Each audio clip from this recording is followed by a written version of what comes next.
Chipotle Mexican Grill, from culinary school dream to fast casual empire. The date was October 31st, 2015, Halloween. And for Chipotle Mexican Grill, it truly was the beginning of a horror story.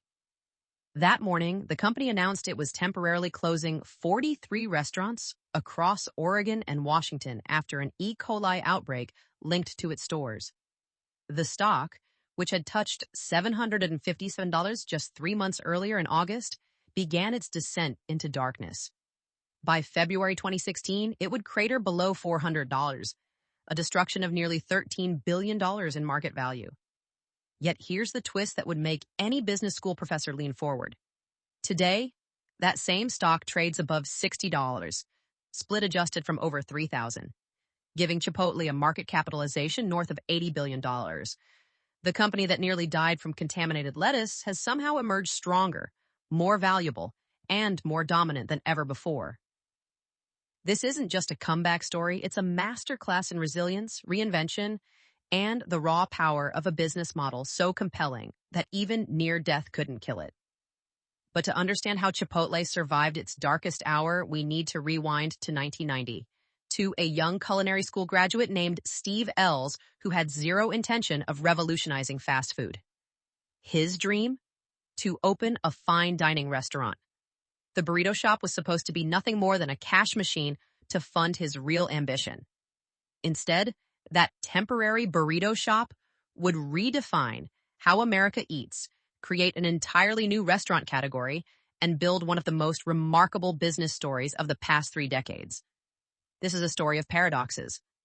A classically trained chef who built a fast food empire, a company that preached food with integrity while being owned by McDonald's. A brand that became synonymous with fresh, healthy eating before nearly destroying itself through food safety failures. And perhaps most remarkably, a business that violated nearly every rule of the quick service restaurant playbook. No franchises, no drive-thrus, no advertising until recently, and still conquered America. Over the next several hours, we'll trace Chipotle's journey from that first 850 square foot restaurant in Denver to today's empire of over 3,700 locations generating $11 billion in annual revenue. We'll explore the McDonald's years. Was it a deal with the devil or the smartest partnership in restaurant history? We'll dissect the E. coli crisis minute by minute, understanding how a company can lose half its value in months and still survive. And we'll examine the Brian Niccol era, where a Taco Bell executive somehow became the savior of fast casual's original pioneer. 3 core themes will emerge throughout this saga. First, the relentless pursuit of operational excellence. How Chipotle turned the simple act of assembling a burrito into a science that competitors still can't replicate. Second, the delicate dance between growth and values. How do you scale food with integrity without losing your soul? And third, the McDonald's DNA that, love it or hate it, fundamentally shaped everything Chipotle would become. Steve Ells was cutting chives, mountains of them. It was 1990 at Star's, Jeremiah Tower's legendary San Francisco restaurant, and the recent Culinary Institute of America graduate was learning what real kitchen work meant. 8 months earlier, he'd been in Hyde Park, New York, mastering classical French techniques, studying under European-trained chefs who could turn butter and flour into magic. Now he was in the heart of San Francisco's dining revolution, where Tower was redefining American cuisine, one perfectly composed plate at a time. But something else was happening in San Francisco that would prove far more important than anything Ells learned in Star's kitchen. On his days off, he'd wander into the Mission District, drawn by the smell of grilled meat and fresh tortillas. The taquerias there were nothing like the Tex-Mex joints from his Colorado childhood. These were different. Massive, aluminum-wrapped cylinders stuffed with cilantro lime rice, pinto beans, salsa, and meat so flavorful it didn't need to hide behind processed cheese and sour cream. I remember unwrapping one for the first time, Ells would later tell interviewers, and thinking, this is food, real food. Not some compromise, not fast food pretending to be Mexican. Just honest, delicious food wrapped in a tortilla.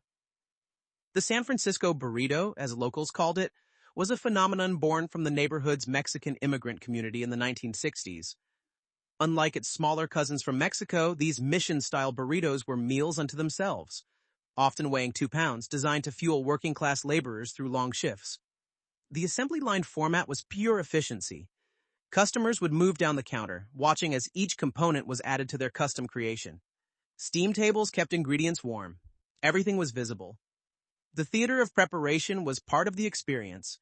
Ells became obsessed. He'd visit La Cumbre, El Farolito, and Pancho Villa, studying their operations with the intensity he'd once reserved for sauce reductions. How many people worked the line? How long did each burrito take? What was the throughput during lunch rush? This wasn't academic curiosity. Somewhere in his mind, a business plan was forming. The original dream remained unchanged. Open a fine dining establishment. Something in the vein of Stars, but his own. The problem, as it always is for young chefs, was capital. Fine dining restaurants are capital-intensive nightmares. Between build-out costs, equipment, liquor licenses, and operating capital, even a modest establishment could easily require $500,000 to $1 million. Banks weren't exactly lining up to loan money to 26-year-olds with big dreams and thin credit histories. But what if there was another way? What if he could create something simpler? Something that generated cash quickly? Something that could fund the real dream? The math started coming together in his head. Those mission taquerias were printing money. Minimal labor, simple ingredients, high margins. Food cost on a burrito was maybe 30%. Labor was efficient with the assembly line model. If you could do volume, real volume, the economics were extraordinary. By 1992, Ells had made a decision. He would leave San Francisco, return to Denver where his family lived, and open his own version of a mission-style taqueria. Not forever, just long enough to generate the capital for his real restaurant. 5 years, maybe less. His father, Bob Ells, was skeptical but supportive. Bob had spent his career in pharmaceutical industry, building a successful business with discipline and pragmatism. When Steve pitched him on the burrito shop idea, Bob saw something his son perhaps didn't. Not a stepping stone, but a real business. The negotiation was straightforward. Bob would loan Steve $85,000, enough for equipment, initial inventory, and a few months of operating capital. The space Steve found was hardly promising. An old Dolly Madison ice cream store near the University of Denver, 850 square feet, with a lease at $800 per month. The location had one thing going for it: proximity to college students, the demographic most likely to embrace a new, affordable food concept. Steve threw himself into the build-out with the obsessiveness that would define his entire career. The design was deliberately minimalist, inspired by the clean lines of the taquerias, but elevated with touches from his fine dining background. He sourced a custom-made tortilla steamer. He insisted on real, fresh ingredients. No shortcuts, no frozen meat, no pre-made salsas. Every morning, someone would arrive at 7 a.m. to start marinating chicken, braising carnitas, preparing guacamole. The menu was radically simple: burritos, tacos, and later, burrito bowls. 4 meats: chicken, carnitas, barbacoa, and eventually steak. That's it. No quesadillas, no nachos, no enchiladas. This wasn't about variety. It was about perfection through repetition. Do a few things, do them exceptionally well, and do them fast. But the real innovation, the thing that would separate Chipotle from every taqueria in the mission, was the ingredient quality. Where others used commodity chicken, Ells insisted on naturally raised meat. Where others used frozen vegetables, he demanded fresh. The rice wasn't just steamed. It was tossed with fresh lime juice and cilantro. The guacamole was made multiple times per day, never held overnight. Food with integrity wouldn't become the official slogan until years later. But the philosophy was there from day one. This was fast food that didn't taste like fast food, didn't feel like compromise. You could eat it every day and not feel guilty. You could serve it to your foodie friends and not apologize. As July 13th, 1993 approached, the planned opening date, Ells did the math one more time. Based on his research in San Francisco, based on foot traffic studies, based on pure gut instinct, he figured he needed to sell 107 burritos per day to break even. 107. That number would haunt him in the weeks leading up to opening. What if Denver wasn't San Francisco? What if people didn't get it? What if the whole thing was an expensive mistake? He had no idea that within 30 days, he'd be selling over 1,000 burritos daily. He had no idea that the temporary cash machine would become his life's work. He had no idea he was about to accidentally create an entirely new category of restaurant. All he knew was that in a few days, the doors would open, and Denver would decide whether a classically trained chef's interpretation of a San Francisco burrito was worth $5.25. The fine dining dream would have to wait just a little longer. July 13th, 1993. 11 o'clock in the morning. Steve Ells stood behind the counter of his brand new restaurant watching the clock. The chairs were arranged perfectly. The steam table gleamed. Pounds of marinated chicken and slow-cooked carnitas waited in metal pans. The hand-lettered menu board hung on the wall. Burritos, tacos, beer, $5.25. The first customer walked in at 11:07 a.m. A construction worker from a site down the street. He ordered a chicken burrito, watched skeptically as the assembly line process unfolded, paid his $5.25, and left without saying much. Ells would later joke that he wanted to follow the guy outside to see if he actually ate it. By noon, a small line had formed. By 12:30, that line stretched to the door. The tiny kitchen was chaos. They'd prepped for maybe 150 burritos that first day, hoping to hit that magic 107 number. They ran out of carnitas by 2 p.m. The rice was gone by 3. Ells himself was chopping cilantro, heating tortillas, doing anything to keep up with demand. Day 1, 241 burritos sold. Within a week, they were consistently moving 400 burritos during lunch alone. Within a month, they'd crossed 1,000 burritos per day. The math was staggering. At $5.25 per burrito, with roughly 30% food costs, the unit economics were printing cash. That $800 monthly rent looked like a rounding error against daily revenue exceeding $5,000. But here's what the numbers don't capture: the operational intensity required to produce that volume. Ells had designed the kitchen for maybe 200 burritos a day. Now they were doing 5 times that. The prep work that should have taken 2 hours was taking 6. They were going through 50 pounds of chicken before dinner service even started. The dishwasher couldn't keep up with the pan turnover. It was successful chaos, but chaos nonetheless. The innovation that saved them was born from necessity. The assembly line had to become more efficient. Ells studied every movement, every bottleneck, every wasted second. He realized that the traditional taqueria model, one person making your entire burrito, didn't scale. Instead, he divided the line into stations. One person heated tortillas and added rice. The next added beans and meat. A third handled salsa and cheese. The last person rolled and wrapped. This wasn't revolutionary in manufacturing terms. Henry Ford had figured this out decades earlier. But in food service, especially fast casual food service that didn't exist as a category yet, it was radical.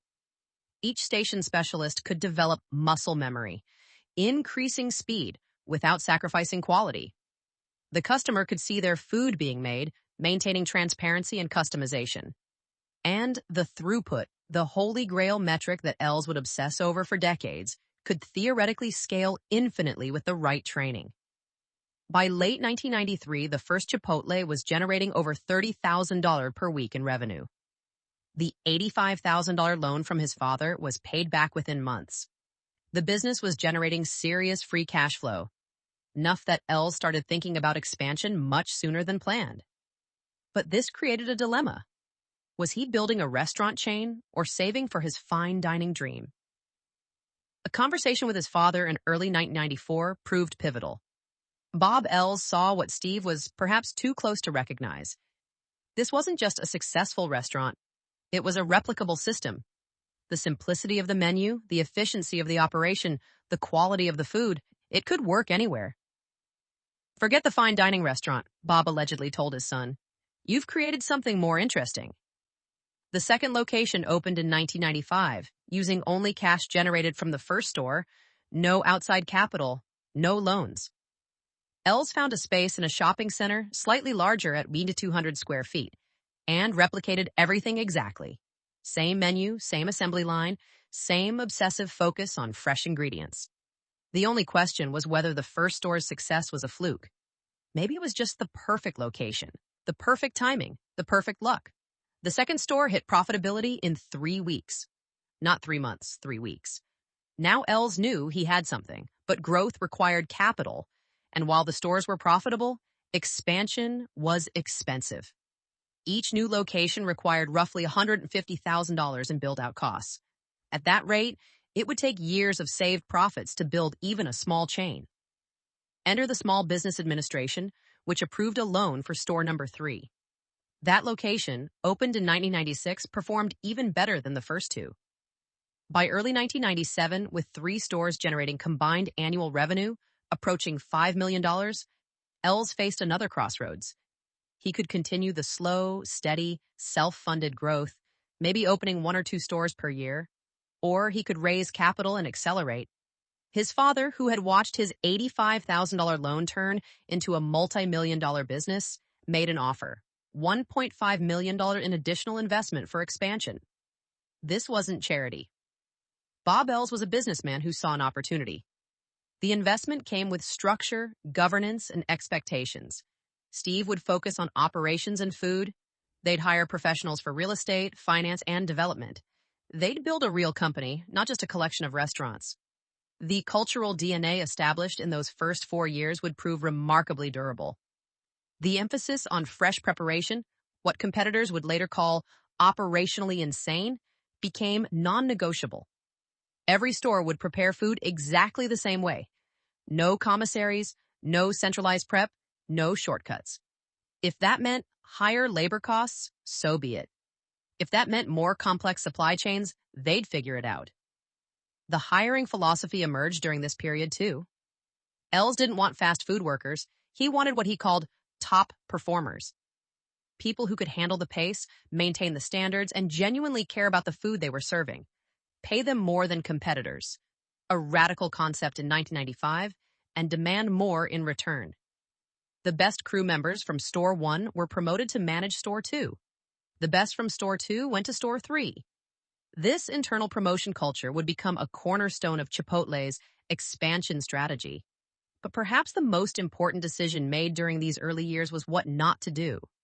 Franchising was the obvious path. It's how McDonald's, Subway, and virtually every other fast food chain had scaled. Investors and advisors pushed for it constantly. The economics were seductive.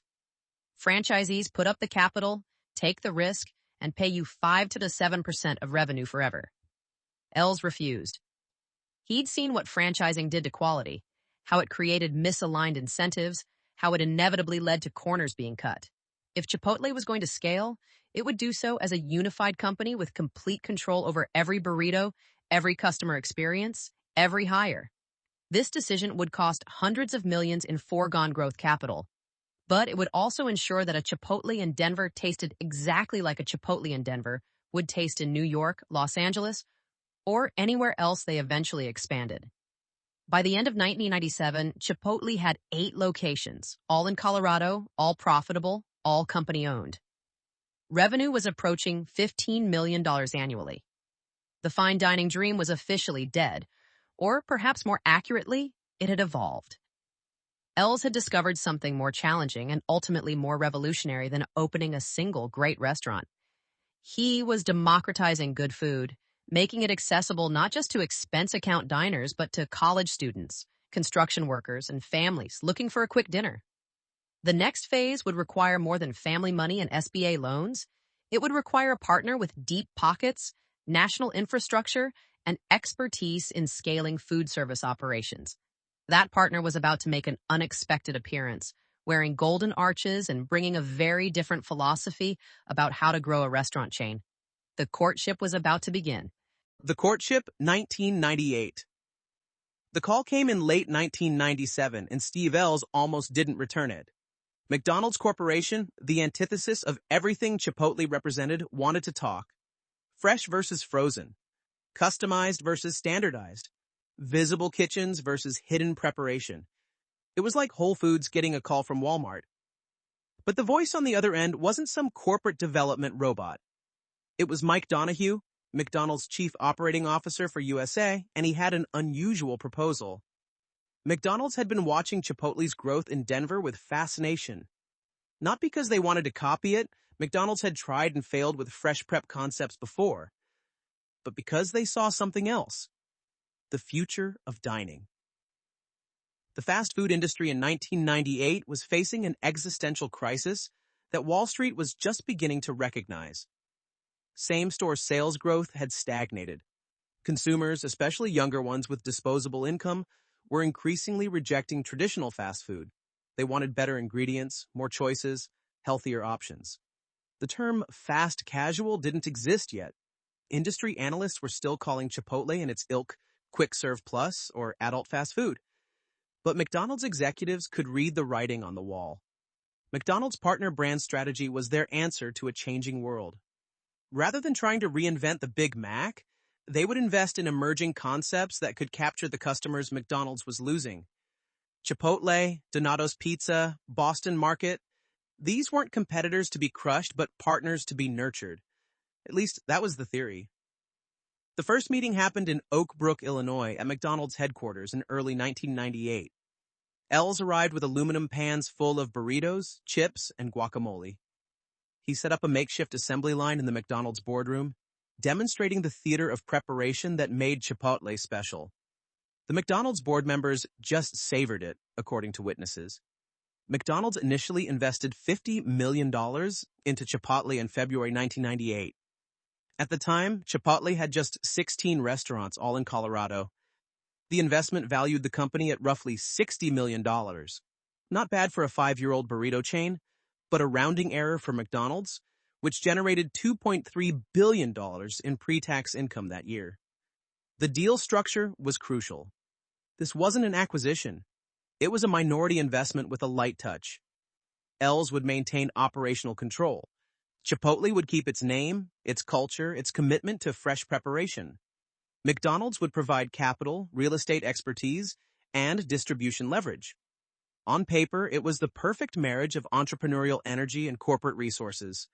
The first test came immediately: expansion outside Colorado. Chipotle opened 2 locations in Kansas City in 1998, using McDonald's site selection expertise. The stores performed well, validating that the concept could travel. By year-end, Chipotle had grown to 21 locations with revenue approaching $20 million. The marriage, 1999-2005. What started as a minority investment quickly became something more. By 2001, McDonald's had grown to be Chipotle's largest investor. The burger giant kept writing checks. $50 million here, $30 million there. McDonald's invested approximately $360 million total into Chipotle over the life of their relationship. At one point, McDonald's owned around 90% of Chipotle. The growth was explosive, from 16 restaurants in 1998 to over 500 by 2005. New markets opened in waves: Minneapolis, Columbus, Cleveland, Phoenix, Dallas, Washington, D.C. Each new city required careful orchestration, finding real estate, building supply chains, hiring and training staff. McDonald's infrastructure made it possible. Their real estate team knew every retail corridor in America. Their construction managers could build stores in weeks, not months. Their vendor relationships meant better pricing on everything from avocados to insurance. But beneath the growth statistics, a cultural battle was brewing. McDonald's executives, trained in the church of efficiency and standardization, kept making suggestions that made Ells's skin crawl. The breakfast debate exemplified the disconnect. McDonald's saw morning day parts as free money. The kitchens were already there. Why not use them? They pushed for breakfast burritos, egg wraps, coffee. Ells refused. Breakfast would require different ingredients, different equipment, different training. It would complicate the beautiful simplicity of the Chipotle model. McDonald's had attempted to get Chipotle to add drive-through windows and a breakfast menu, which Ells resisted. The franchise fight was even more contentious. McDonald's had a very strong franchise system, and their franchisees wanted Chipotle. Why shouldn't a successful McDonald's operator in Dallas get the rights to open Chipotles too? The economics were compelling. Franchising would accelerate growth without capital requirements. But Ells saw franchising as a path to mediocrity. How could a franchisee in Tulsa maintain the same standards as a company store in Denver? How could you ensure fresh guacamole was made properly 3 times a day when you didn't control the labor? The economic model was so good that Chipotle wanted to own it, didn't want to franchise. That was perhaps the biggest point of contention. There were smaller battles too. McDonald's wanted to rename it Chipotle Fresh Mexican Grill. Ells thought that was redundant and forced. They wanted regional menu variations. Barbecue in Texas, different salsas in California. Ells insisted on menu consistency. They wanted to leverage McDonald's distribution centers. But when Chipotle was brought into a Portland distribution center, there was only one common product between Chipotle and McDonald's: a 5-gallon bag of Coca-Cola syrup. The operational philosophies were fundamentally incompatible. McDonald's was about consistency through systematization, frozen patties that cooked the same way every time, precise portion controls, minimal on-site preparation. Chipotle was about consistency through training, teaching people to taste test rice for lime balance, to feel when carnitas were properly braised, to judge ripeness in avocados. Yet somehow it worked. The money kept flowing, the stores kept opening, the lines kept forming. By 2005, Chipotle was generating over $500 million in annual revenue with restaurant-level margins that made other chains weep with envy. The average Chipotle generated $1.5 million in annual sales. Extraordinary for a fast casual concept. But success created its own pressures. McDonald's was under assault from investors for its non-core investments. Why was the world's largest burger chain playing venture capitalist? The partner brand strategy, once hailed as visionary, was increasingly seen as a distraction. McDonald's stock had been flat for years. Activists were circling. In late 2005, McDonald's made a decision that would define both companies' futures. Chipotle would go public. The divorce, 2006. On January 26, 2006, Chipotle made its initial public offering after increasing the share price twice due to high pre-IPO demand. In its first day as a public company, the stock rose exactly 100%, resulting in the best U.S.-based IPO in 6 years. The offering price was $22. It opened for trading at $44 and closed that first day at $42. The market's reaction validated everything else had been arguing for years. This wasn't just another fast food chain. The valuation, roughly $1.4 billion at the close of the first trading day, put Chipotle in rare company. Investors saw what McDonald's executives sometimes missed: a new category of restaurant with pricing power, customer loyalty, and enormous growth potential. In October 2006, McDonald's fully divested from Chipotle. The official reason was strategic focus. This was part of a larger initiative for McDonald's to divest all of its non-core business restaurants, Chipotle, Donato's Pizza, and Boston Market, so that it could focus on the main McDonald's chain. The numbers told a stunning story. McDonald's had invested approximately $360 million into Chipotle and took out $1.5 billion. A 4x return in 8 years. Not bad for a distraction. But here's the kicker. McDonald's 90% stake in Chipotle would be worth $73.8 billion today. That's not a typo. $73 billion. Steve Ells, reflecting on the split years later, was diplomatic but clear. What we found at the end of the day was that culturally we're very different. There are two big things that we do differently. One is the way we approach food, and the other is the way we approach our people culture. It's the combination of those things that I think make us successful. The McDonald's years were over. Chipotle was independent, public, and facing a question that would define its next decade. Could it maintain its soul while satisfying Wall Street? The answer would prove more complicated than anyone imagined. The company that had fought so hard for independence was about to learn that public markets could be even more demanding than corporate parents. Liberation felt like vertigo. In January 2007, Steve Ells stood before his first earnings call as CEO of a truly independent company. No McDonald's safety net. No corporate parent to blame. Just Chipotle, Wall Street, and the weight of a $2 billion market cap built on the promise that burritos could change the world. The post-IPO identity crisis hit immediately. Without McDonald's to rebel against, who was Chipotle? The easy answer, the anti-McDonald's, no longer sufficed. They needed a positive identity, not just a negative one. The answer came from an unlikely source, a book about industrial agriculture that Ells read on a flight to New York. The Omnivore's Dilemma by Michael Pollan wasn't about restaurants. It was about corn subsidies, factory farming, and the hidden costs of cheap food. But Ells saw his company's future in its pages. What if Chipotle wasn't just about fresh ingredients, but about fundamentally reimagining the food supply chain? What if they could prove that a massive restaurant chain could source ingredients the way a farmer's market vendor did?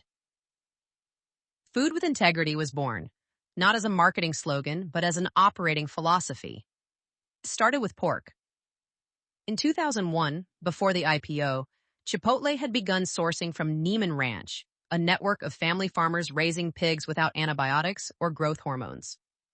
Post-IPO, this became a crusade. By 2007, all Chipotle pork came from producers meeting their standards. When they couldn't find enough naturally raised chicken, they worked with suppliers to create new supply chains. When conventional dairy didn't meet their standards, they paid premium prices for pasture-raised sources.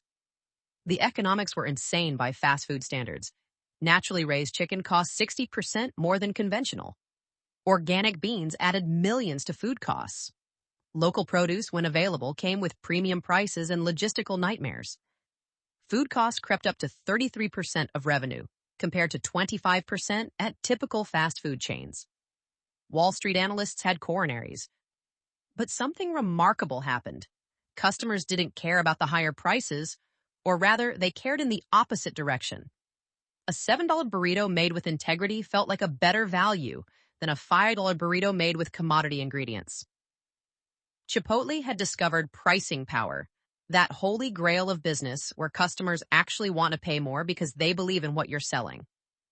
The numbers validated the strategy. Same-store sales grew 2% in 2007, 5% in 2008, and even during the Great Recession, when every restaurant chain was bleeding, Chipotle posted positive comps. By 2010, they crossed $2 billion in revenue. By 2012, $2.7 billion. The stock, which had IPO'd at 22, touched $400 in 2012. Competition noticed. Qdoba, owned by Jack in the Box, expanded aggressively, mimicking Chipotle's model, but with more menu variety. Queso, breakfast, different flavor profiles.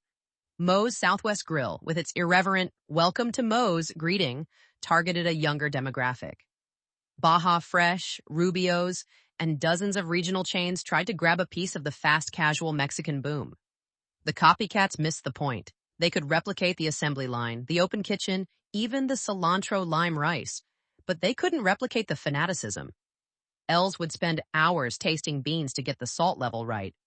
He'd visit stores unannounced, checking that grill marks on chicken had the proper char pattern. He once shut down a location for a day because the dining room music was too loud. This obsessiveness extended to expansion. While competitors franchised rapidly, Chipotle maintained its company-owned model, opening 150-200 locations annually with military precision. Each new restaurant required 100 hours of training for the general manager. Each crew member went through a 4-day orientation. The company promoted almost exclusively from within. A cashier could become a restaurateur, their term for general manager, in 2 years, earning $100,000 plus. Digital innovation came slowly, then suddenly. Chipotle resisted technology initially. Ells believed the in-store experience was sacred. But by 2013, with lines snaking outdoors during lunch rush, something had to give. The solution was elegant. A second hidden assembly line dedicated to online orders. Customers could order on their phones, skip the line, grab their food from a shelf. No interaction required, but the food was made with the same care. The second make line, as they called it, was the operational breakthrough. It essentially doubled kitchen capacity without expanding footprint. Digital orders, which carried higher average tickets, grew from nothing to 6% of sales by 2015. Each digital customer was tracked, analyzed, marketed to. The data revealed patterns invisible in the traditional line. Time-pressed professionals ordered bowls, families preferred burritos, millennials loaded up on guacamole despite the extra charge. Menu innovation became a philosophical battleground. Customers wanted queso, that gloppy, artificial cheese sauce that every other Mexican chain served. Ells refused for years, calling it processed cheese product. When they finally relented in 2013, developing an all-natural queso, it was a disaster. Customers complained it was grainy, not smooth enough. It turns out people didn't want natural queso. They wanted the artificial stuff they grew up with. The product was pulled, reformulated, and wouldn't successfully return until 2017. International expansion proved similarly humbling. Chipotle opened in Toronto in 2008, London in 2010, Paris in 2012. The model that worked perfectly in Denver struggled in foreign markets. Europeans didn't understand the burrito format. Londoners balked at eating with their hands. Parisians found the portions grotesque. Most international locations underperformed, teaching Chipotle that American fast casual didn't automatically translate globally. But by 2015, cracks were starting to show. Not in the business model. Revenue reached $4.5 billion, up 9.6% from the prior year, but in the very foundation of their food with integrity promise. In July, the company stopped serving pork at hundreds of locations after a routine audit found a supplier violating their animal welfare standards. Then came scattered reports of customers getting sick. An E. coli case here, a norovirus outbreak there. Management dismissed them as isolated incidents. The stock market certainly wasn't worried.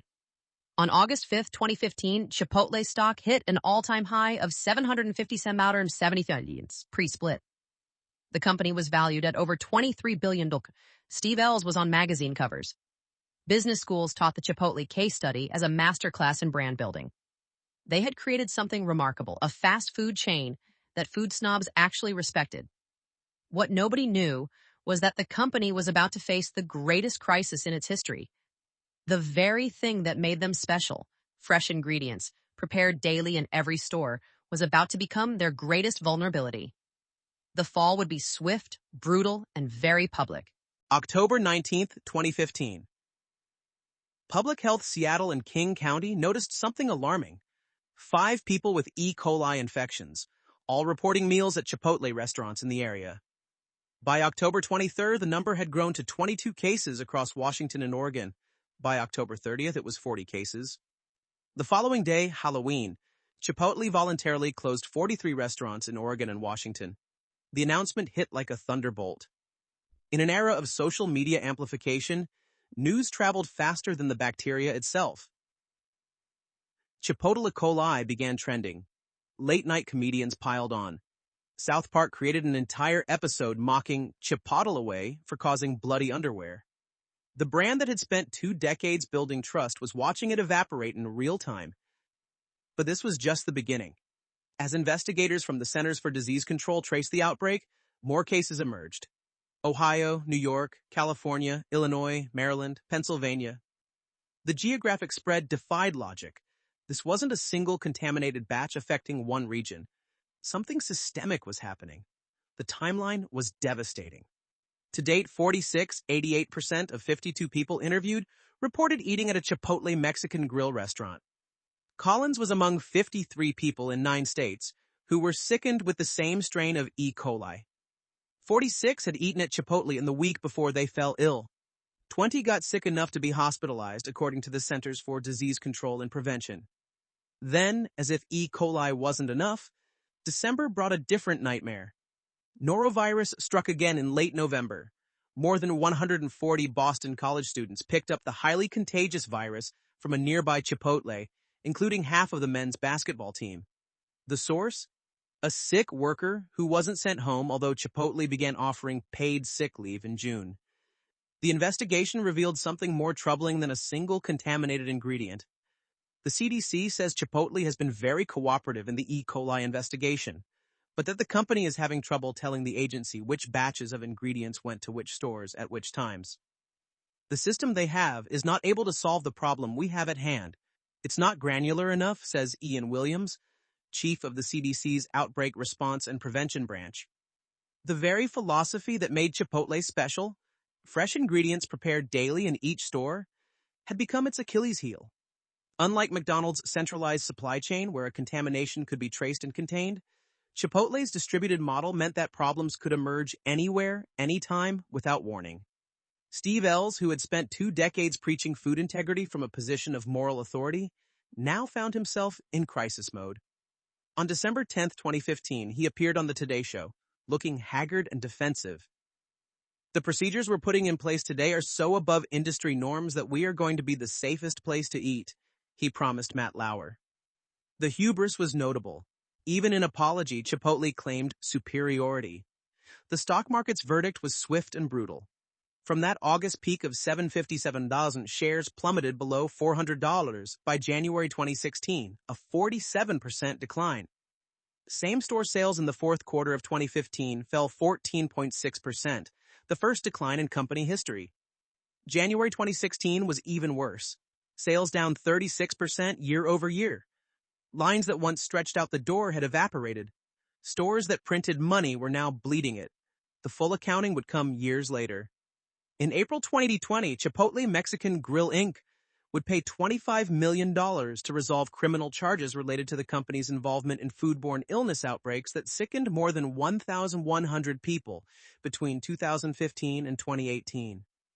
Chipotle also agreed to pay the $25 million criminal fine, the largest ever in a food safety case. But in early 2016, the immediate crisis was existential. Would customers ever trust Chipotle again? Could a brand built on food with integrity survive when that very promise had been so publicly violated? The company that had spent 2 decades building trust watched it evaporate in 2 months. Steve Ells, the perfectionist chef who could taste when rice had too much salt, had somehow missed systemic food safety failures across his empire. The crisis revealed a fundamental tension in Chipotle's model. You can't simultaneously be artisanal and massive, local and national, handcrafted and standardized. Something had to give. By late 2016, it was clear what that something would be. Steve Ells himself. The founder who had built Chipotle from a single Denver storefront to a national phenomenon was about to become its biggest casualty. The board had lost faith. Investors were demanding change. The stage was being set for new leadership, someone who could do what Ells couldn't, make Chipotle both safe and special again. November 29th, 2017. Steve Ells stood before investors for one of the last times as CEO. "I'm confident that this is the right thing to do for the company," he said, announcing his intention to step down once a replacement was found. The man who had refused to franchise, refused drive-thrus, refused breakfast, refused to compromise his vision in any way, was finally accepting the ultimate compromise, letting someone else run his company. The search for Ells' replacement was exhaustive. Chipotle needed someone who understood operations at scale, but respected the brand's DNA. Someone who could modernize without destroying what made Chipotle special. The board's choice, announced in February 2018, shocked the industry. Brian Niccol, CEO of Taco Bell. Taco Bell. The antithesis of everything Chipotle represented. Home of the Doritos Locos Taco, the Crunchwrap Supreme, the very definition of processed fast food. How could the man who'd spent 3 years pushing Live Maz possibly understand food with integrity? But the board saw what casual observers missed. At Taco Bell, Niccol had orchestrated one of the great turnarounds in fast food history. He'd modernized the brand without alienating its core customers, pioneered mobile ordering and delivery, and somehow made a 56-year-old chain feel fresh to millennials. More importantly, he understood something Ells never fully grasped. In the modern restaurant business, technology wasn't optional. Niccol's first 100 days were a masterclass in corporate turnaround. He didn't tear down what Ells had built. He modernized it. The food with integrity stayed. The fresh preparation stayed. The customization stayed. But everything about how customers accessed that experience changed. First came the digital make line, a second parallel assembly line hidden from customer view, dedicated exclusively to online orders. We put in a separate digital make line so our team members can handle all of the orders coming in off premises. We don't want those ordering via digital to affect the restaurant service line. It was a $10 million investment per restaurant retrofit, but it essentially doubled capacity without expanding footprint. Then came Chipotle's, drive-through lanes exclusively for digital pickup. Not for ordering, just for grabbing pre-ordered food.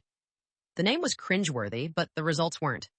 Of the 271 new restaurants opened in 2023, 238 of them had one. Stores with Chipotle's generated 15% higher sales than traditional locations. The marketing transformation was equally dramatic. Chipotle under Ells had relied on word of mouth and the occasional outdoor board. Niccol brought Madison Avenue sensibilities, Super Bowl ads, TikTok campaigns, partnerships with gaming platforms. The company sponsored Fortnite tournaments. They created a Chipotle creator class of influencers. They turned guacamole into a meme. But the masterstroke was the loyalty program, launched in 2019. Within 3 years, it had 30 million members.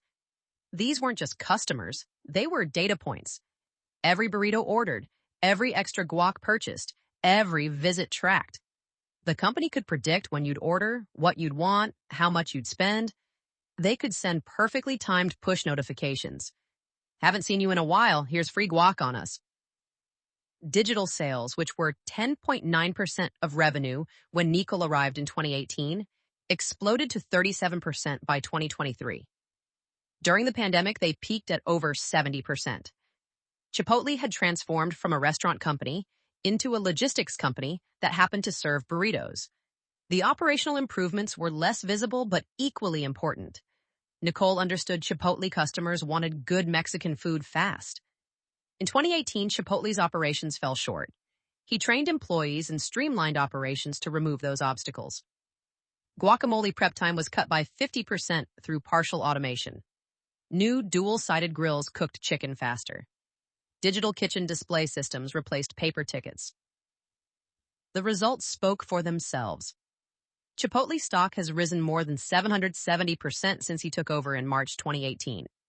He turned around the once impugnable burrito brand after food scares and brought it into the digital era, doubling revenue between 2018 and 2023 from $4.8 billion to $9.9 billion. The increase in total revenue was driven by new restaurant openings and a 7.0% increase in comparable restaurant sales due to higher transactions of 5.4% in Q1 2024 alone. Culture, too, underwent a transformation. Niccol moved the company's headquarters from Denver to Newport Beach, California, a controversial decision that signaled a break from the past. He brought in new executives, many from his Taco Bell days. The company that had prided itself on promoting from within suddenly had outsiders in key positions. The tension between old and new Chipotle was palpable. Longtime employees mourned the loss of the startup culture, the direct connection to Ells' vision. New hires celebrated the professionalization, the systems, the clarity of purpose. But with these efficiencies came a certain lack of care.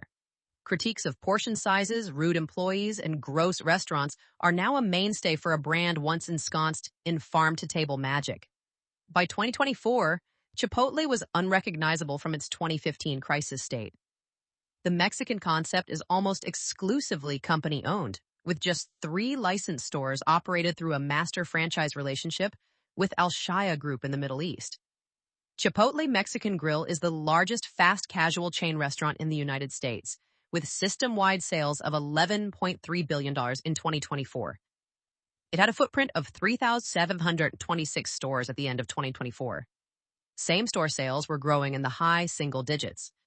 Restaurant margins exceeded 26%. The stock had completed a 50-for-1 split in June 2024, one of the largest in NYSE history. Then, on August 13, 2024, came the announcement that shocked the industry. Brian Niccol was leaving Chipotle to become CEO of Starbucks. The man who had engineered one of the great restaurant turnarounds was taking his playbook to another struggling giant. Chipotle stock fell as much as 10% on Tuesday as the company announced CEO Brian Niccol would be leaving his role on Aug. 31 to become CEO of Starbucks. The stock closed down 7% for the day. The Niccol era was over, but his impact was permanent. He had taken a company built on analog principles and dragged it into the digital age. He had proven that food with integrity and operational excellence weren't mutually exclusive. Most importantly, he had shown that Chipotle could survive, even thrive, without its founder. As Scott Boatwright stepped in as interim CEO, the question wasn't whether Chipotle could maintain its momentum. It was whether the systems, culture, and infrastructure Niccol built could outlast the man himself. The early signs were promising. The company barely missed a beat operationally. But the long-term test would be whether Chipotle could continue innovating without losing its soul, whether it could remain special at scale. The journey from Steve Ells' first burrito in 1993 to an $80 billion public company in 2024 had been anything but smooth. But perhaps that was the point. Every crisis had forced evolution. Every setback had sparked innovation. The company that nearly died from its commitment to fresh food had emerged as proof that you could do well by doing good as long as you were willing to change everything except your core values. Walk into any Chipotle at 12:15 p.m. on a Tuesday, and you'll witness something remarkable. Organized chaos that somehow produces a customized burrito every 27 seconds. This isn't luck or coincidence, it's the result of 3 decades of obsessive refinement, turning what looks simple, rice, beans, meat, salsa, into an operational symphony that competitors have tried and failed to replicate. The assembly line innovation. The Chipotle assembly line is deceptively simple, but every element has been optimized through millions of repetitions. The sequence matters. Tortilla first, warmed for exactly 5 seconds, then rice, 4 ounces, spread evenly, beans, 2 ounces, protein, 4 ounces, salsa, 2 ounces each, cheese, lettuce. The order isn't random. It's designed so wet ingredients don't make the tortilla soggy. Hot items stay separated from cold, and the structural integrity holds through wrapping. Each station has muscle memory built in. The rice paddle is weighted to scoop exactly 4 ounces. The portion cups for salsa eliminate guesswork. Even the height of the steam table, exactly 36 inches, was tested to minimize backstrain during 1,000 burrito shifts. When you're making 1.5 million burritos per day across the system, saving 2 seconds per transaction adds up to 833 labor hours saved daily. But the real innovation isn't the physical line. It's the parallel processing. While customer A chooses their protein, customer B is already getting rice. Customer C is paying. It's a pipeline architecture borrowed from semiconductor manufacturing, applied to burritos. The theoretical maximum throughput is 300 transactions per hour, though most stores average 120-150 during peak lunch. Real food, real complexity. Food with integrity sounds like marketing fluff until you understand the operational nightmare it creates. McDonald's can ship frozen patties that cook identically whether you're in Maine or Mexico. Chipotle's naturally raised chicken requires different cooking times based on size variations. Their avocados ripen at different rates. Their cilantro wilts if you look at it wrong. Consider just the guacamole. Every morning, prep cooks arrive at 7 a.m. to hand mash 60 pounds of avocados per store. That's 48 avocados, each checked for ripeness, halved, pitted, scooped. Add red onion, diced to exactly counter 4-inch. Cilantro, rough chopped, stems included for flavor. Jalapenos, seeds removed for consistent heat. Lime juice, fresh squeezed daily. And salt. The whole process takes 45 minutes and produces enough guac for maybe 3 hours of service. Then they do it again. And again. This commitment to fresh preparation means Chipotle needs 3-4x the labor hours of a typical QSR. A McDonald's can run lunch with 3 people. Chipotle needs 12. The food costs are 33% of revenue versus 25% at competitors. The complexity is exponentially higher. Yet somehow they make it work through relentless systematization of the unsystematizable. The anti-franchise fortress. The decision not to franchise wasn't just philosophical, it was strategic moat building. By maintaining complete control, Chipotle ensures every restaurant follows the exact same playbook. The chicken in Portland tastes identical to Phoenix because the same person, metaphorically, is cooking it. This creates powerful advantages. Recipe changes roll out overnight across all locations. Quality issues get fixed immediately, not negotiated with franchisees. Customer data flows directly to headquarters, enabling real-time menu optimization. Most importantly, the company captures 100% of restaurant-level profits, not just 5 to 7% royalties. The downside? Capital intensity. Each new Chipotle requires $1 million in build-out costs that franchisees would normally fund. Expansion is slower. The company carries more risk. But the upside, complete control over customer experience, has proven worth it. When your margins are 26% versus 15% industry average, you can afford to grow slower. Digital make-line mastery. The second make line wasn't just a pandemic response. It was recognition that digital and in-person orders are fundamentally different experiences requiring different operations. Digital customers order 15% more per ticket. Who can resist adding guac when no one's watching? They're more likely to try new items. They order at predictable times, enabling better labor scheduling. But most importantly, digital orders can be batched. Instead of making one burrito at a time, the digital line can make 6 bowls simultaneously, all going to different customers. The efficiency gains are staggering. Digital orders require 65% less labor per transaction than in-person orders. The kitchen display system knows exactly when each customer will arrive based on GPS tracking. Orders get sequenced, so hot items finish just as the customer pulls into the Chipotle lane. It's Manhattan Project-level coordination for something as simple as a burrito, but when you're doing 40% of revenue through digital channels, every second counts. Pricing power paradise. Here's the dirty secret of Chipotle's model. Customers have no idea what anything costs. Quick, how much is double meat? What's the upcharge for guac? How much more is a bowl than a burrito? Most customers can't answer because the pricing is deliberately opaque, embedded in a customization flow where price sensitivity evaporates. This opacity, combined with speed of service, creates remarkable pricing power. Since 2018, Chipotle has raised prices 30% cumulatively. Traffic still grew. When they finally added queso in 2017, they priced it at $1.25, pure margin. Guacamole, which cost them $0.50 to make, sells for $2.50. That's an 80% gross margin on green mush. The assembly line format makes price comparisons impossible. At McDonald's, you can compare Big Mac prices. At Chipotle, your burrito is unique. How can you compare prices on something that doesn't exist anywhere else? This pricing power has enabled Chipotle to pass through inflation while maintaining traffic growth, a feat most restaurants can only dream of. Crisis recovery architecture.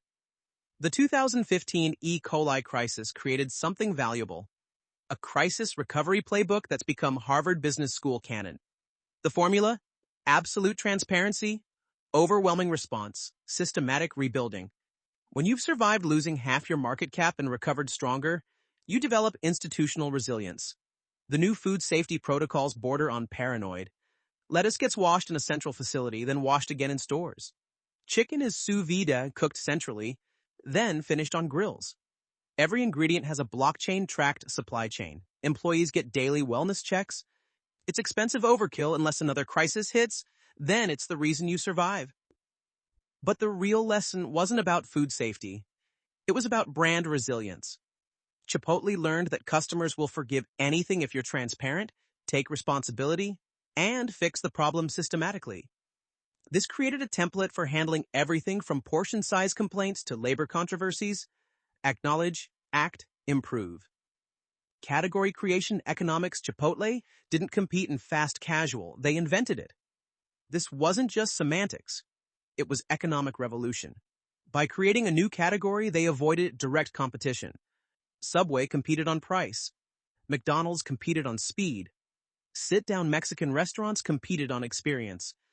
Chipotle competed on nothing because they were the only one in their category. This category creation generated powerful economics. No price benchmarks meant premium pricing. No established consumer expectations meant they could define quality standards. No incumbent competition meant winner-take-all dynamics in many markets. By the time competitors emerged, Chipotle had already captured consumer mindshare as the definitive fast-casual Mexican brand. The playbook has been copied endlessly. Sweet green in salads, Cava in Mediterranean, Shake Shack in burgers. But being first created advantages that persist. Chipotle's name became synonymous with the category. Their assembly line model became the template. Their price points became the benchmark. Copycats could match the model but couldn't capture the pioneer premium. The throughput religion. If Chipotle has a religion, its god is throughput, transactions per hour. Every operational decision filters through this lens. Will it slow down the line? Then no. Will it speed up service? Then yes, regardless of cost. This obsession permeates every level of the organization. Training documents read like military field manuals. Linebacker positions float between stations to prevent bottlenecks. Expeditors pre-portion salsas during rush. The general manager stands at the register, calling out orders to keep pace. It's choreographed chaos, beautiful in its efficiency. The economics of throughput are compelling. Increasing peak hour throughput from 100 to 120 transactions generates an extra $30,000 in annual profit per store. Multiply that by 3,700 locations, and you're talking $111 million in pure profit from being 20% faster. No wonder they measure transaction times in seconds, not minutes. Scale economies that actually scale. Most restaurant chains claim scale advantages, but their unit economics barely improve with size. Chipotle is different. Their scale economies compound in ways that create widening competitive advantages. Start with purchasing power. The investment from McDonald's allowed the firm to quickly expand from 16 restaurants in 1998 to over 500 by 2005. Today, as the largest buyer of naturally raised chicken in America, Chipotle doesn't just negotiate better prices, they essentially control the market. Suppliers build entire operations to meet Chipotle's specifications. A competitor wanting similar quality pays 20 to 30% more because they lack the volume to justify dedicated supply chains. But the real scale advantage is in fresh food logistics. Running 3,700 daily fresh prep kitchens requires infrastructure no competitor can replicate. Chipotle's distribution network delivers fresh ingredients every other day to each location. The logistics software, temperature-controlled trucks, regional distribution centers, it's a $2 billion invisible infrastructure that took 2 decades to build. Consider employee training. Chipotle spends $50 million annually on training programs spread across 120,000 employees. That's manageable. A competitor with 100 stores and 2,000 employees would need to spend $25,000 per store to match. Impossible given their lower volumes. This training investment gap compounds over time, creating quality differences that customers notice. Brand power beyond burritos. Chipotle's brand commands irrational pricing power. A Chipotle burrito costs $12.59 in most markets. An identical burrito from a local taqueria costs $8. The ingredients are often superior at the taqueria, yet customers happily pay the Chipotle premium. Why? The brand represents something beyond food. It's a lifestyle statement. Eating Chipotle signals values: sustainability, quality, health consciousness. It's the restaurant equivalent of driving a Tesla or shopping at Whole Foods. This isn't just marketing, it's anthropology. Chipotle turned a commodity product into identity expression. This brand power enables expansion into adjacent categories. Lifestyle bowls, kids' meals, catering, each extension drafts off core brand equity. When Chipotle launches breakfast, eventually, inevitably, it'll instantly have credibility that competitors spent decades building. The brand is a platform, not just a product. Network effects in surprising places. Restaurants aren't supposed to have network effects. Each location serves only its local radius. But Chipotle's digital ecosystem creates genuine network dynamics.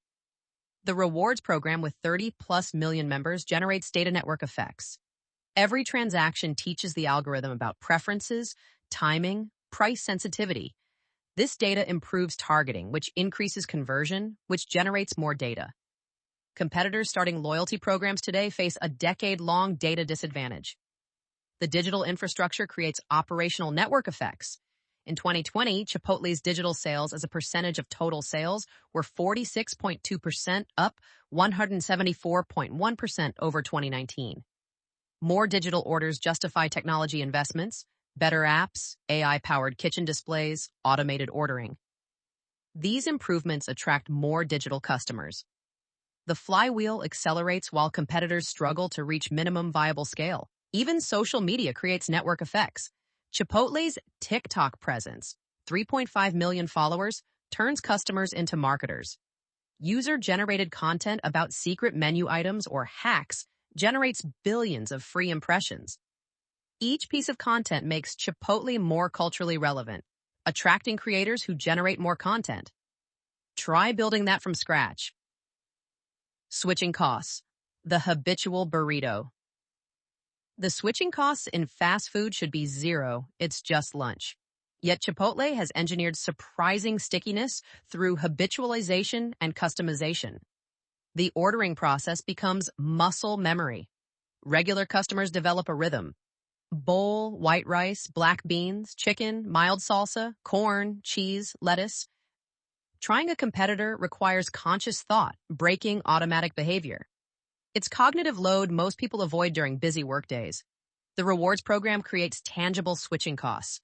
That free burrito after 9 purchases? Gone if you switch. The birthday reward? Forfeited. The special offers?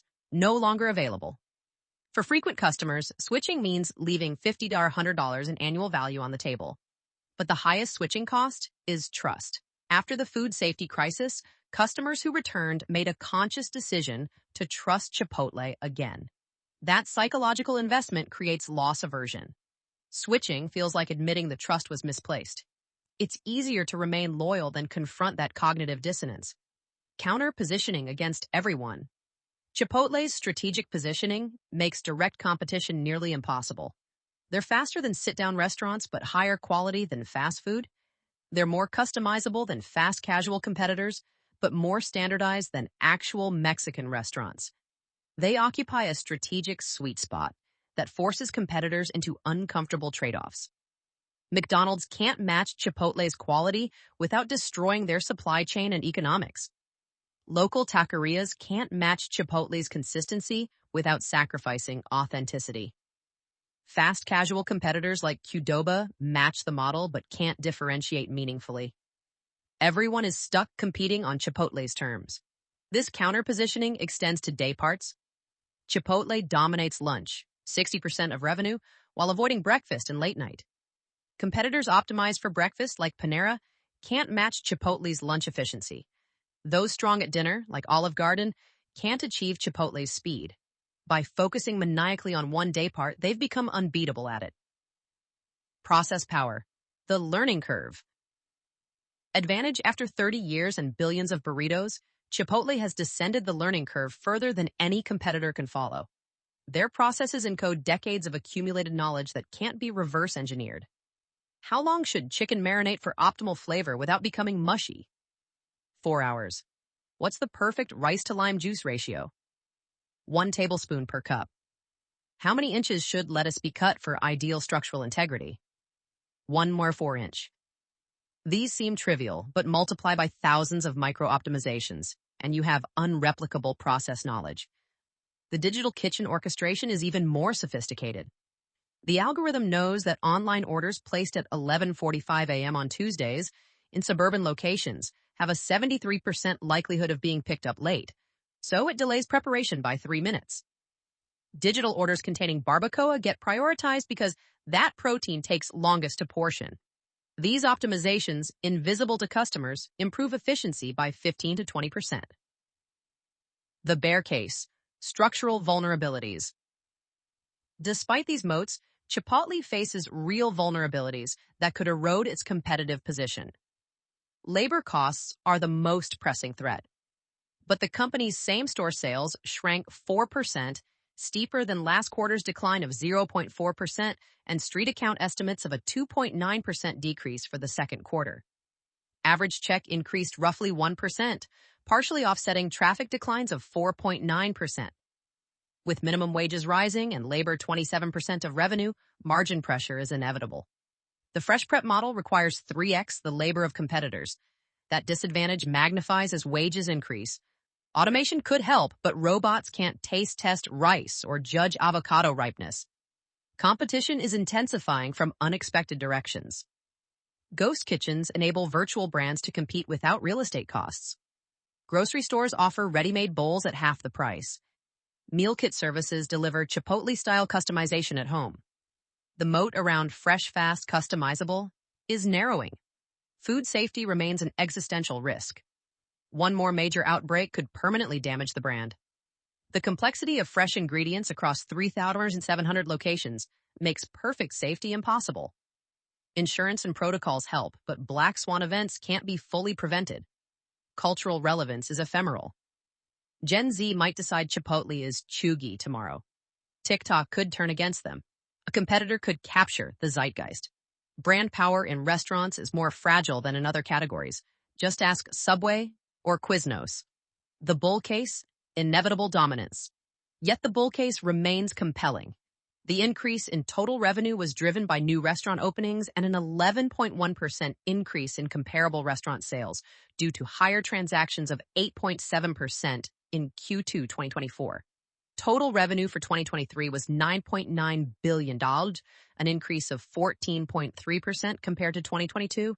The increase in total revenue was driven by a 7.9% increase in comparable restaurant sales. The addressable market is massive and growing.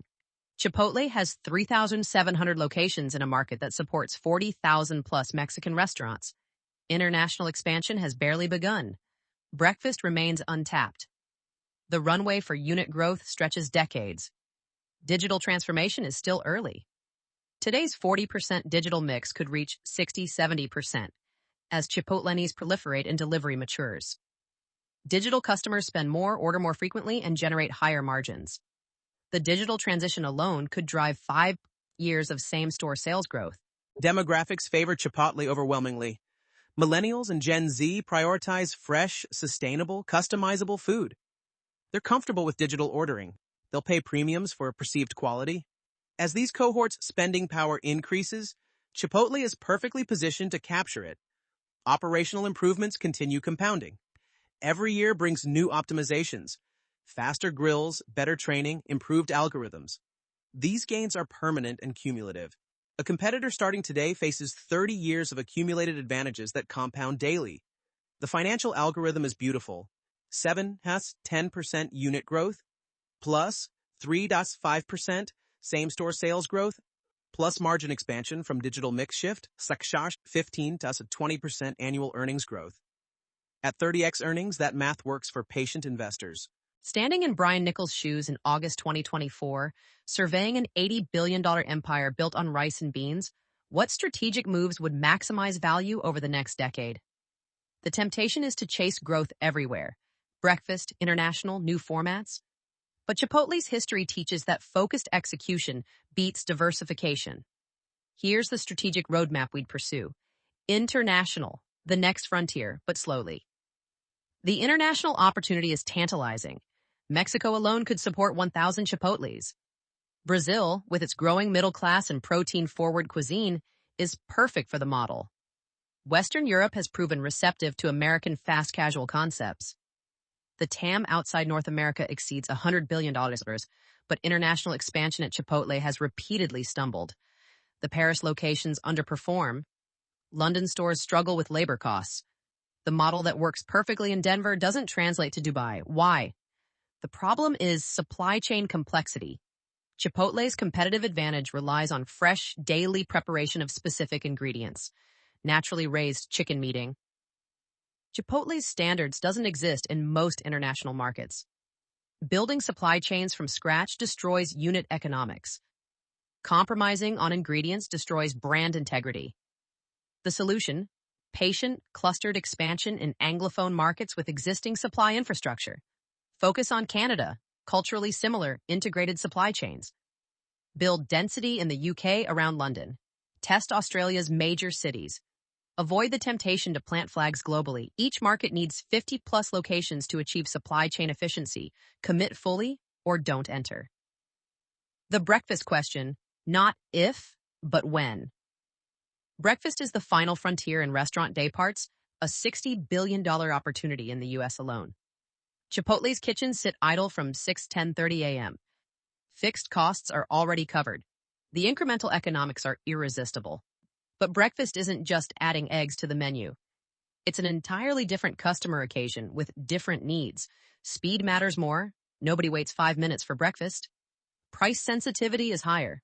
Coffee becomes essential. The operational complexity multiplies. The strategic approach, start with breakfast bowls leveraging existing ingredients. Scrambled eggs, existing proteins, salsa, cheese, basically dinner ingredients repositioned for morning. Test in high-foot traffic urban locations where breakfast demand is proven. Build slowly toward a full breakfast menu only after proving the model. The key insight, don't compete with McDonald's on traditional breakfast. Create a new category, breakfast bowls. where Chipotle's advantages translate. Price at $8.10, premium to fast food but accessible for daily purchase. Make it substantive enough to replace lunch for intermittent fasters. Own the quality breakfast position before Sweetgreen or Cava enters. Technology, the hidden growth driver. The next S-curve of growth won't come from new restaurants or menu items. It'll come from technology that makes existing restaurants more productive. Automation is finally ready for prime time. Not humanoid robots making burritos, but targeted applications, automated bowl assembly for digital orders, AI-powered inventory management, predictive maintenance on equipment. Each application might save only 2 to 3% of labor, but they compound. The bigger opportunity is an AI-powered personalization. With 30 million loyalty members generating billions of data points, Chipotle can predict what each customer wants before they know themselves. Push notification at 11:30 a.m. Your usual chicken bowl is ready for pickup in 15 minutes. Conversion rate, 35%. That's the future. Kitchen display systems should evolve into full orchestration platforms. Every ingredient, every process, every employee movement tracked and optimized in real time. If throughput is religion, technology is the new scripture. Investment required, $500 million over 5 years. Return, 200 basis points of margin improvement, 10% throughput increase. The math is compelling. Format innovation, solving new problems. The Chipotle was brilliant, solving the pickup problem for digital orders. The next format innovations should similarly solve specific customer problems. Urban format, 500 square feet, no dining room, optimized for delivery and pickup. Located in office buildings, transit hubs, college campuses. Lower rent, higher throughput. Perfect for dense urban markets where real estate costs kill traditional economics. Ghost Kitchen Hub, one central kitchen serving 5-10 delivery-only territories. Leverages Chipotle's supply chain and brand while attacking delivery economics. Could add virtual brands using same ingredients. Pepper for Mexican-Asian fusion. Cultivate for grain bowls. Catering forward locations. Full-service restaurants with expanded prep areas designed for large orders. Located near office parks and event venues. Could capture the $70 billion corporate catering market with Chipotle's quality and customization. Drive-through only, taking Chipotle to its logical conclusion. No dining room, minimal real estate, pure throughput. Perfect for suburban highways and rural markets where traditional Chipotles don't pencil. M&A buy versus build calculus. Chipotle has $3 billion in cash and borrowing capacity for $10+ billion in firepower. The temptation to acquire is strong. Buying Sweetgreen, $3 billion market cap, would instantly add salads. Acquiring Cava, $15 billion, brings Mediterranean. Rolling up regional Mexican chains provides immediate scale. But M&A in restaurants almost never works. Cultures clash. Supply chains don't integrate. Customers get confused. The graveyard is littered with failed restaurant roll-ups. The smarter approach, acquire technology and talent, not restaurants. Buy the startup building next-generation kitchen robotics. Acquire the team that created the best restaurant loyalty program. Purchase the Ghost Kitchen infrastructure company. Let others take format risk while Chipotle buys proven innovation. One exception: strategic international acquisitions. Buying the leading fresh prep chain in Canada or UK could provide immediate scale and local knowledge, but only if the culture and quality standards align perfectly. Otherwise, build organically. The next generation of food with integrity. The original Food with Integrity was revolutionary in 2000. Today, it's table stakes. Every fast casual chain claims sustainable sourcing. The differentiation has eroded. Chipotle needs version 2.0. Climate-positive cuisine. Move beyond sustainable to regenerative. Source from farms that sequester carbon. Publish the carbon footprint of every menu item.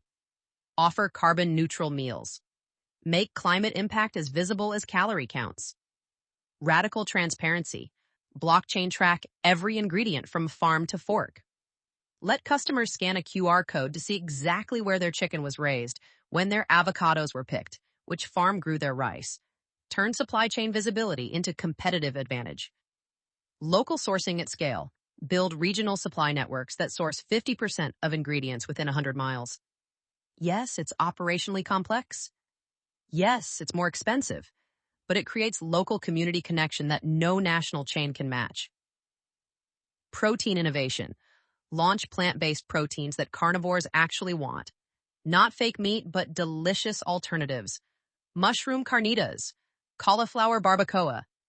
Make plant-based the default in digital ordering. Drive the category forward instead of following. Financial engineering, the capital allocation machine. With 26% restaurant-level margins generating $3 billion in annual cash flow, capital allocation becomes crucial. The playbook is straightforward but powerful. Invest $1.5 billion annually in new units at 35% cash-on-cash returns. That's 300 new restaurants per year, each generating $3 million in revenue and $1 million in four-wall EBITDA. Allocate $500 million to technology and infrastructure. These investments might not show immediate returns, but compound over time. Today's digital infrastructure investment enables tomorrow's margin expansion. Return $2 billion annually to shareholders through buybacks. With the stock at 30x earnings, buybacks are accretive. Reduce share count by 3% annually while growing earnings 15%. The per-share math is beautiful. Maintain minimal debt. Restaurants are cyclical. Food safety crises happen. Pandemics occur. The balance sheet strength that enabled Chipotle to survive 2015 and 2020 is worth preserving. The Meta-Strategy. Compound excellence. The ultimate strategy isn't any single initiative. It's the relentless compound improvement across every dimension. 3% better throughput, 2% lower food waste, 1% higher digital conversion, 4% better labor scheduling. None of these moves alone transforms the business. Together, they create an unstoppable force. This requires cultural revolution. Every employee needs to internalize that their job isn't making burritos. It's improving the system that makes burritos. The crew member who figures out how to portion salsa 2 seconds faster is as valuable as the executive who launches a new market. Institutionalize learning. Every mistake, every success, every experiment should feed back into the system. The Phoenix store that figured out optimal ice levels should share that with Portland. The Dallas team that improved throughput 20% should train Denver. Knowledge compounds only if it's captured and spread. Embrace productive paranoia. The next crisis is coming. Food safety, labor strikes, supply chain disruption, something. Build redundancy. Create contingency plans. Stress test everything. The companies that survive decades are those that prepare for disasters during good times. Recent developments under Scott Boatwright, 2024-2025. The burrito chain announced Scott Boatwright as its permanent CEO in November 2024, following his successful interim leadership since Niccol's departure. The transition has been rockier than anticipated, with Chipotle's same-store sales falling in the first quarter for the first time since 2020, as the company reported weaker than expected quarterly revenue. Customers started pulling back their spending in February because of economic uncertainty, CEO Scott Boatwright told analysts on the company's conference call. We could see this in our visitation study, where saving money because of concerns around the economy was the overwhelming reason consumers were reducing the frequency of restaurant visits, he said, adding that the traffic slowdown has continued into April. The challenges have persisted through 2025. The Newport Beach, California-based burrito bowl chain reported sagging earnings Wednesday, including a 4% same-store sales decline and 4.9% dip in quarterly traffic. While Chipotle saw a 3% total revenue increase to $3.1 billion, the company cut its guidance, now expecting flat same-store sales growth for the year compared to its previous prediction of a low single-digit increase. Boatwright's response has been to refocus on value perception and hospitality. I don't think we're getting credit with the consumer today, Boatwright told investors on Wednesday. Boatwright claimed in the earnings presentation, Chipotle is 20% to 30% cheaper than comparable fast casual restaurants. He told Fortune in April the chain wouldn't increase prices due to tariffs because it's unfair to the consumer to pass those costs off because pricing is permanent. The new CEO is also bringing a softer touch to operations. Our team members got so focused on creating the experience efficiently that they can just forget to smile. Boatwright tells Fortune in a recent interview at Chipotle headquarters in Newport Beach, Calif. But it does mean basic greetings and questions like, what can I make fresh for you today? Or phrases like, thank you for spending your hard-earned money at Chipotle, which Boatwright says do not slow employees down, but rather add a more welcoming vibe to what is, after all, a hospitality business. Looking ahead, Boatwright is maintaining ambitious expansion plans. For 2025, Chipotle expects to open between 315 and 345 new locations, more than 80% of which will have a Chipotlane for digital orders. The company is also making its boldest international move yet. On the same day Boatwright told Wall Street investors about the Smile More campaign, Chipotle announced its plan to work with a partner to open restaurants in Mexico, the spiritual home of the burritos and quesadillas it sells. The compensation structure for Boatwright reflects both confidence and caution. Boatwright 52, who served as interim CEO since August, will receive a total package valued at approximately $11 million, a significant increase from his previous $6.3 million compensation as chief operating officer, but substantially lower than his predecessor's earnings. The package includes a $1 million base salary, a potential cash bonus of $1.2 million and an $8 million retention grant, and a $3.5 million restricted stock award, plus a $200,000 aircraft allowance. Despite current headwinds, the long-term trajectory remains intact. Chipotle Mexican Grill is the largest fast casual chain restaurant in the United States, with system-wide sales of $11.3 billion in 2024. The company continues to invest in technology and operational improvements. Though in the 10 months since he took the reins, initially on an interim basis, Chipotle shares have barely budged, reflecting a wait-and-see attitude on Wall Street. 31 years after Steve Ells wrapped his first burrito in Denver, Chipotle stands as both vindication and warning. Vindication that you can build an $80 billion company without compromising on quality, that customers will pay premiums for perceived value, that operational excellence beats marketing gimmicks, warning that success attracts competition, that complexity compounds with scale, that founding visions rarely survive founder departures intact. The Chipotle story defies conventional business wisdom at every turn. They shouldn't have survived without franchising. They shouldn't have recovered from losing half their value. They shouldn't be able to charge $15 for ingredients that cost $5. Yet here they are, defining a category they invented, forcing competitors to play by rules they wrote, turning rice and beans into a money-printing machine. What explains this improbable success? It's not any single factor, but the combination of three elements that rarely coexist: operational excellence at scale, brand permission to premiumize a commodity product, and digital transformation without losing analog authenticity.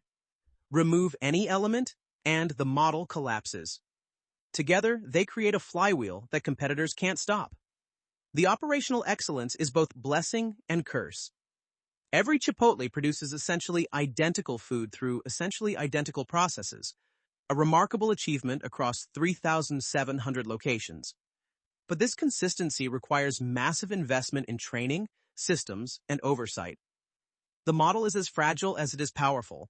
One sick employee, one contaminated ingredient, one viral TikTok complaint can trigger crisis. The brand permission is equally double-edged. Customers grant Chipotle pricing power that defies logic, paying premium prices for ingredients they could buy cheaper elsewhere. But this permission is contingent on maintaining the food with integrity promise. One perception of selling out: frozen ingredients, processed additives, corporate corner cutting, and the permission evaporates. The digital transformation showcases both opportunity and risk. Digital sales approaching 40% with higher margins and better data is the dream scenario. But it's created operational complexity, customer service challenges, and distanced the brand from its roots. The second make line that saved the company during COVID now feels like infrastructure debt that must be serviced forever. Looking forward, Chipotle faces existential questions that will define its next decade. Can they maintain quality at scale as they push towards 7,000 locations? Every additional restaurant adds complexity. Every new market requires supply chain investment. every international expansion risks brand dilution. The company that refused to franchise because it couldn't control quality now must control quality across continents. Can they remain culturally relevant as founders fade from memory? Steve Ells is gone. Brian Niccol has moved on. Scott Boatwright represents continuity, but he's inheriting rather than creating vision. The passionate pursuit of perfection that defined early Chipotle risks becoming corporate competence, profitable but uninspiring. Can they navigate the labor revolution reshaping restaurants? With minimum wages approaching 20-hour in key markets and unionization efforts spreading, the labor-intensive fresh prep model faces structural pressure. Automation could help, but risks destroying the handmade authenticity that justifies premium pricing. Can they expand internationally without becoming McDonald's? The Mexico expansion is symbolically loaded. Bringing Americanized Mexican food to Mexico requires either supreme confidence or supreme delusion. Success would validate the model globally. Failure would suggest Chipotle is fundamentally an American phenomenon. The bear case writes itself. Competition intensifies, labor costs explode, food safety crisis strikes again, cultural relevance fades, international expansion fails, same-store sales stagnate, multiple compresses, stock crashes. It's happened to every restaurant chain eventually. Why should Chipotle be different? But the bull case is equally compelling. Digital mix reaches 60%, margins expand to 30%, unit growth accelerates internationally, breakfast finally launches successfully, automation reduces labor intensity, pricing power persists through inflation, earnings compound at 15% annually, stock doubles again. The truth, as always, lies between extremes. Chipotle will likely muddle through, growing but more slowly, profitable but less remarkably, successful but less special. The revolutionary energy that created fast casual will dissipate into professional management. The company that changed how America eats will become another blue-chip restaurant stock, reliable but unremarkable. Unless the next crisis forces another evolution. Unless international expansion discovers new models. Unless technology enables breakthrough innovation. Unless new leadership brings fresh vision. The history of Chipotle is a history of unless, moments when conventional wisdom said they were finished, only for them to emerge stronger. Perhaps that's the real lesson of Chipotle. Permanence requires permanent revolution. The moment you stop evolving, stop pushing, stop believing you can be better, is the moment decline begins. For 3 decades, Chipotle has refused that moment. Whether they can refuse it for 3 more will determine whether this story is midway through or approaching its end. The burrito assembly line keeps moving, 27 seconds per customer, thousands of transactions per hour, millions of meals per year. Each burrito is identical yet unique, standardized yet customized, fast yet crafted. It's a paradox wrapped in a tortilla, a business model that shouldn't work but does, a company that keeps proving skeptics wrong by proving believers right. In the end, Chipotle's greatest achievement isn't the $80 billion valuation, or the 3,700 restaurants, or the category creation. It's proving that business doesn't have to be cynical, that you can do well by doing good, that operational excellence and human values can coexist at scale. Whether that achievement survives the next decade is uncertain. That it's survived 3 decades already is remarkable. The story of Chipotle is far from over. But if it ended today, it would end as one of the great American business stories.